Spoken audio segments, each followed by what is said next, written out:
What I love most about my job is being able to point at something to friends and say, yep, we built that 20 years ago. We are a foundation company. We put in brand new basements for houses, commercial job sites, industrial job sites. The builder sends over, in the beginning stages, sends over his drawing to the survey company, and they take that and they draw their own little outskirts of the house itself and where it's going to sit on the property. And with that, they create a plot plan.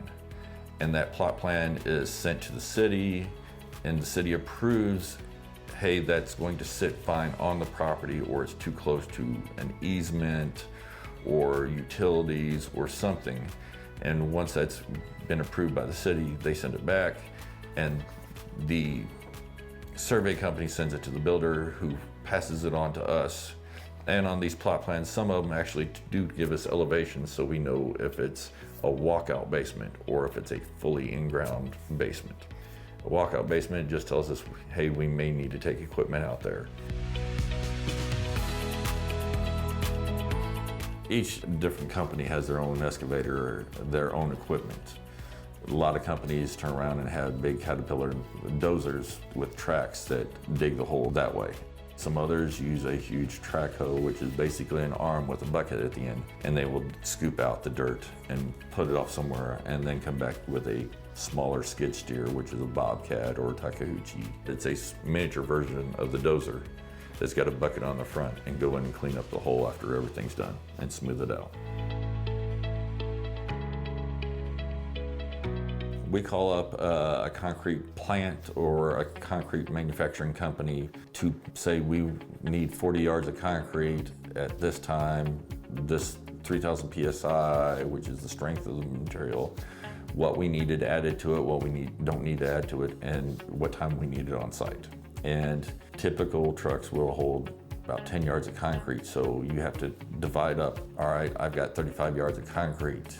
Because of the road constrictions to the job site, I just can't have 10 trucks. Could you make it in 3 trucks, 4 trucks, whatever it needs to be? We will pour what is called a footing, which is, imagine railroad tracks going around just with concrete, and the wall will sit right directly on top of that, and it will disperse the weight into the ground so nothing settles, nothing moves, it's just evenly placed everywhere. We got to make sure the footing's level. Once we pour that, smooth it off, we will turn around, put rebar out the top of it, and then we'll come back and put foundation forms, huge aluminum forms. And once we put the aluminum forms in place, tie them all together, they make a big map of this whole area. We will start filling in the form itself with concrete, and it'll fill from the bottom up all the way around, and we'll smooth that off. When the forms are being filled, the walls kind of move, so we have to line them up to make sure that your basement's going to be straight. Once we line it up, we put bolts sticking out the top of it. We leave and let it harden. Next day we'll come back and pull the forms off, and you have a freshly poured basement. Rock, sandstone, shell, and virgin clay is the ideal stuff you want to put a foundation on. Some crews go up to 10. It just depends on the manpower you have, the size of the structure you're going to build. Sometimes you can go as low as 4 people, but they're so experienced that they work so simultaneously with each other that they get it all done quickly because of the experience. You have a foreman who turns around, he's got the print and the design, and he organizes people. Then the rest of them are basically laborers or lead men.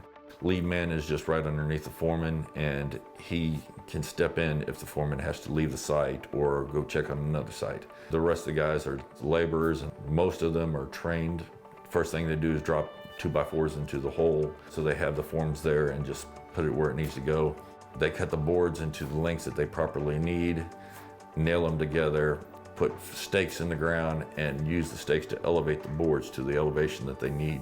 Once they get them at a proper height, they'll come back with a level and make sure that they're all the same level all the way through. No one wants a foundation that's out of level. We can have a foundation from the drawing to a basement and hard in a week.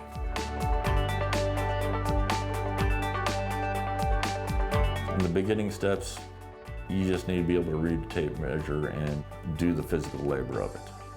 We will teach you everything you need to do. Swing a hammer, we'll give you the nails, tell you what to build, how to build it. The best way to get experience could be an internship, it could be working for a framer for a little while, working for a foundation company for a while, just to get to know what you're looking at. A lot of what we do, you have to just love to work out in the weather, to enjoy the weather and the people around you. And so if a crew doesn't get along, there's got to be some management done to shift people from one crew into another.